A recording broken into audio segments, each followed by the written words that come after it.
men. And finally, in 1789, they had a constitution, and it was the very first time in the history of the world where a people recognized the fact that it was from God that we receive our rights. Back in Cicero's time, when they had a great Roman Empire, it was the Caesars that gave out privileges to people. And then later on, when you had even the various treaties and acknowledgments by the kings, they, the monarchs, were giving privileges to people. But in our time, in our history, we, the people, finally recognized that we were created by God, and we are not greater than the Creator. And we created government, and the created should never become greater than the Creator. And that's the way that it was finally in 1791 when we had a Bill of Rights. And the Bill of Rights simply guaranteed the rights already given to us by God Almighty. And our generations came forth, and we had great men. We had Thomas Jefferson, who said that it was wrong in order to leave your posterity in debt. Thomas Jefferson said, if the banks ever take over the currency and credit, your children will wake up as slaves on the continent that was conquered by their fathers. And we had men like Andrew Jackson, the hero of the battle in 1815 of New Orleans, where we defeated the British for the second time. And Andy Jackson ran for president, and as he did, he called the federal banks that had grown up around the government in spite of Jefferson's admonishments. He said, you are a den of vipers and thieves, and by the power of the Almighty, I'll rout you out. And he did. And when Andy Jackson left office, there was not one penny owed by any American to any foreign power or to any bank. The debt of the United States was zero. And it wasn't Reaganomics that led to a $1 trillion debt by 1981. Because when I was born in 1939 in January, the debt of the United States was $18 billion. That's not much when you take a look at this great land. But 40 years later, that's all, it was 1,000 billion. And then 8 years later than that, in 1989, it was 3,000 billion, or $3 trillion. And you've got to almost be left in awe. What has happened? How could we go from nothing at a time of Andrew Jackson and have 18 billion just before World War II, and suddenly have $1 trillion by 1981, and 8 years later it is tripled again, and it's now 4 trillion. And do you think it's going to get any less? It will not get any less under the Republican system of government. Republicans are one party with two names, and there's nothing wrong with being a Democrat or Republican at a local level. But you must agree that at the presidential level, it is Heckle, it is Jekyll. It is no longer a case of the lesser of two evils. It is the case of the evil of two lessers. Because we literally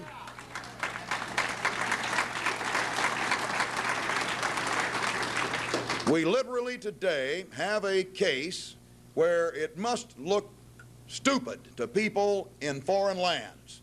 I was watching CNN just before I came over to this event, and there were the latest polls.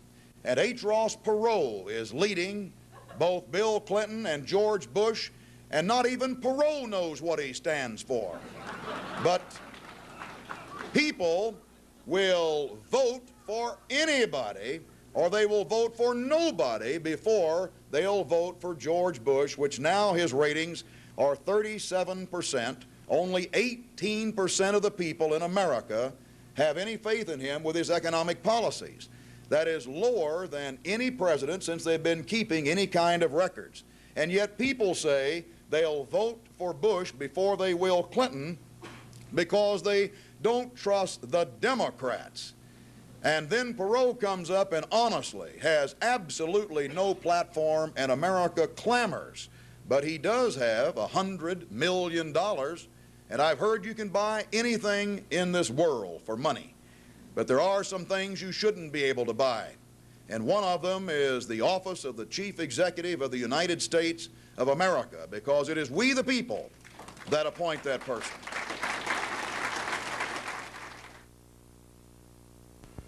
Just who is James Bo Gritz? Those wishing the definitive account of his life might want to read his autobiography called To Serve. Bo's life can be summarized in 4 words: courage, honor, loyalty, and dedication. Though he is America's most decorated Green Beret commander with 62 citations for valor, he is best known for his unceasing efforts at finding and returning the prisoners of war left behind in Southeast Asia. First officially, then unofficially, he has searched for his missing brothers. The Colonel comments on the situation in the following segments from an interview broadcast in the mid-'80s. I was chosen to do it. Chosen by whom? Well, by interest in the government. I think that's kind of an old story now. My point is that I don't hang around the State Department. I don't find the State Department hanging around Southeast Asia. If it weren't for a great humanitarian reason, I would have long ago put this down. The fact is that Americans are there. I have tunnel vision on it. I have a lot of information about it, and I intend to pursue it until we have the living proof here so that there can be no doubt. Hopefully then the government will accept total responsibility and get the rest of them home. Why doesn't the State Department do it themselves? Well, probably Congressman Doran could answer that better than I, but I can see economic reasons. I can see an outrage in America in paying ransom, $3.25 billion to the communists. I can see that if we were to pay that ransom, that it would provide the communists with a wherewithal that they might even be able to continue the domino theory coming across the river into Thailand and on down through the other countries. Now, if, in fact, you listen to Bo Gritz, who says he knows 2 Americans, why don't you leave the studio and take him up to the Hill and get a group of people saying, we've got to do something about this? He is anathema. Rather than leaving it to him, calling on spiritual help from the American people. Well, he's anathema at the Pentagon now. I've been told to avoid him. I don't avoid any Vietnam Why have heroes. you been told to avoid him? Because he has operated independently, and they act at the Pentagon like we've got another 12 years Not a good to soldier. solve this. And I think he is a good soldier, and I don't avoid any No, I Vietnam don't mean, heroes. he's not a well, that he good won't, soldier that in he the won't sense shut up, following go tradition. away, go get a job somewhere, and wait another 12 years. I've run out of patience, too. So what do you say? This Time magazine, 1984, said Gritz is either a genuine American hero with the courage of his convictions or a publicity-seeking egomaniac who is not dealing with a full deck. Well, Albert Einstein said that time was for people that couldn't think.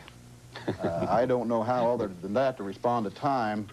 I'm bulletproof when it comes to critics, because I wouldn't be doing this. I would have quit long ago. I don't have a job other than finding prisoners of war.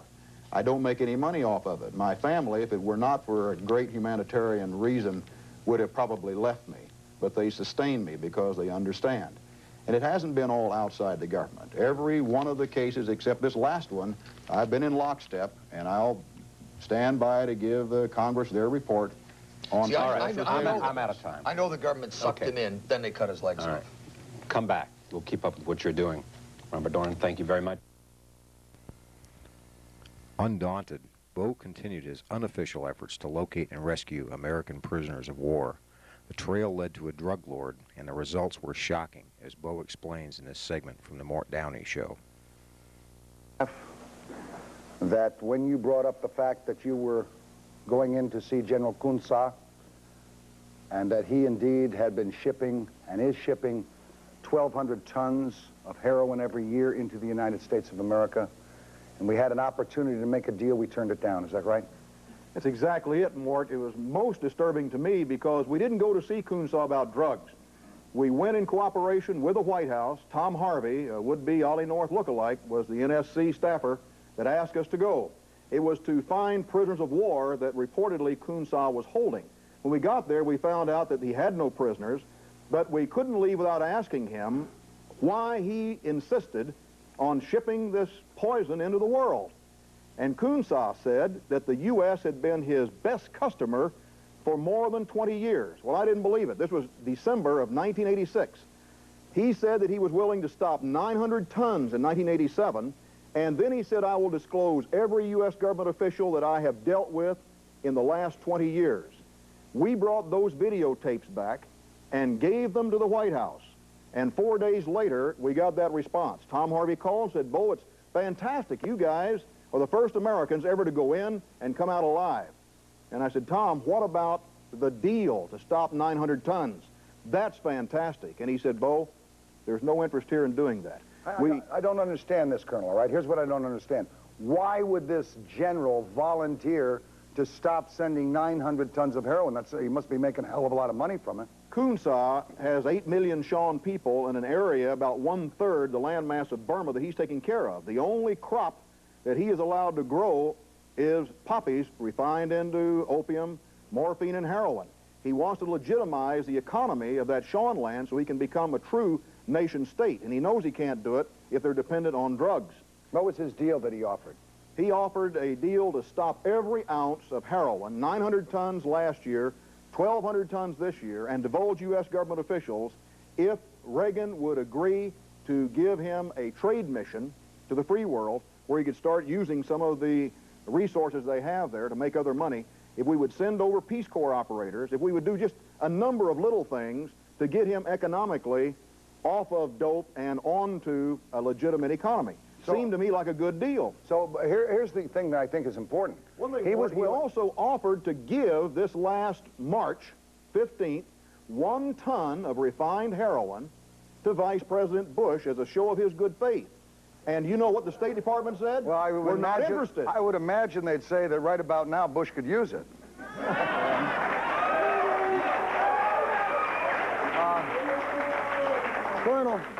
Colonel, were you ever able to ascertain any of the names of the officials? You betcha. And what happened is I've got a letter here that Coonsaw wrote to the Justice Department on the 28th of June, 1987.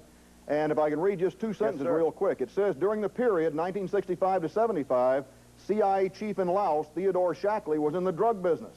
Santo Traficante acted as his buying and transporting agent, while Richard Armitage handled the financial section with the banks in Australia. And he goes on. Now, Armitage, as we speak, is the Assistant Secretary of Defense for International Security Affairs under Carlucci, who was a Deputy Director of CIA, and of course Bush was Director of CIA. Are we going to make American as cocaine, and cocaine as American apple pie is, my friends? You're going to find out next. The Colonel will remain with us. We're going to dig deeper tonight. Stand by. Sadly, Bo's message was largely ignored, and the show turned into the usual screaming match. How many cocaine users were there? Start to do that, my How friend. many cocaine users were there before 1950? First of all, in 1930, because of strong public opinion. They should have been talking about the U.S. officials involved in the drug trade, but you see where the conversation went. Because of strong public opinion, cocaine was muted. It was brought down. The 50s and 60s, your time came along, pal, and they began to experiment again. And then we got into the problem we're in right now.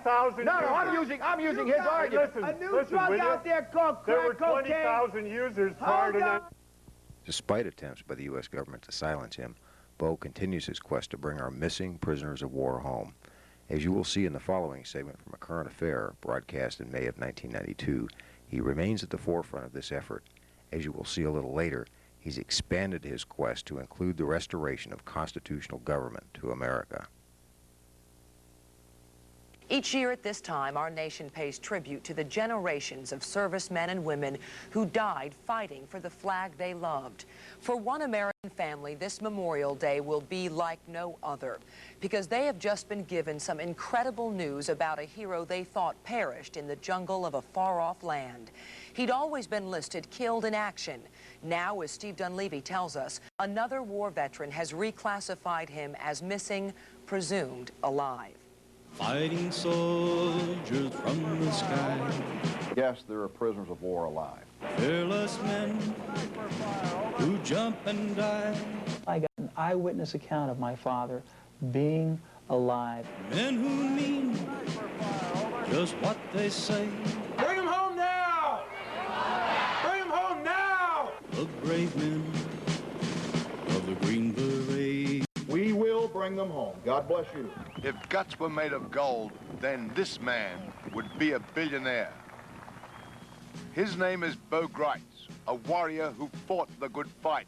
And long after a war called Vietnam was over, this warrior still fights the good fight. We intend to bring back living prisoners of war, so we don't have to talk about it anymore. If it's true, we'll know it very soon. And there are many who say that Bo knows. The much decorated Green Beret who quit the military to go back into the jungles of Southeast Asia to find prisoners of war is now fighting even a harder war to win. Because I was chosen to go in search of my brothers, and I found them there, and I haven't been able to bring them home yet, I am not going to quit. And one of his brothers is this man, Albro Lundy, an Air Force pilot shot down only 12 days before he was to come home to his family and only son. I've been behind communist lines 10 times since 1983, 6 times setting up these operations, 4 times actually executing them. And in every case, at the last moment, when we should have had our arms around our brothers, something has always happened. This T-shirt is a photograph of 3 live POWs. His name is Albro Lundy III, a California lawyer. He doesn't remember his father. Up until now, the only time the ghost of his heroic dad appeared to him was when he passed this wall, the Vietnam Memorial in Washington, D.C. The government told me for 20 years that he was dead. And I believed the government. They said there were people that saw him die, and we said fine. And we never investigated it. But this photograph could be haunting evidence that Albro Lundy's father is not only still alive with many of his comrades, but still a prisoner of a war that ended 17 years ago. That is my father. That's him in the photograph. And so I knew it was real. That's when I said I have to tell my mother. So I gave her the photograph, and she said, Albro, leave the room. And my wife and I went in the other room, and we sat down to pray.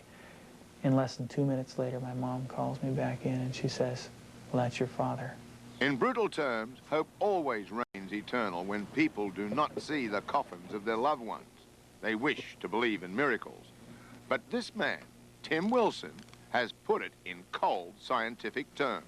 The point is that we have a person here who absolutely is Albro Lundy's father in this photograph. So therefore, how could he have died in the airplane crash? And that's what Albro Lundy wanted to find out when he brought his father's picture to Wilson, a forensic scientist. What we're going to do is we're going to dynamically overlay the picture of Mr. Lundy in the MIA photograph with the picture of Mr. Lundy in the fishing camp. Now what we're doing is we're going in and we're going to absolutely measure all of the features in the individual. And as you can see, I'm getting the information out of all these dots of information, even the curvature of the nose, the bridge of the nose, the distance between the pupils, the distance between the teeth, the nose to the chin, the eyes to the nose. All of these dimensions empirically match up that these individuals are in fact the same. It is Mr. Lundy in both cases, yes. The picture was smuggled out of Vietnam and was reportedly taken 3 years ago. But why would the Vietnamese keep the prisoners? Lundy believes the Viets are holding them as a bargaining chip to get U.S. aid. If the U.S. find that they kept prisoners of war after the war ended and killed them, I mean, I don't think the American people will ever forget Vietnam. But if they release them, all the family members and the American people will say, let's do business as usual. The war ended a generation ago. But for Bo Gritz, there will be no peace until those missing in action are returned to the home of the brave. And Albro Lundy will have a dad again. I have no enmity against the Vietnamese. I have nothing but forgiveness. I mean, if my father is released, the first thing I'm going to say to the Vietnamese is thank you for keeping him alive for this long. Thank you very much that you didn't kill him. Albro Lundy is planning another trip to Southeast Asia later this year to find out his father's fate.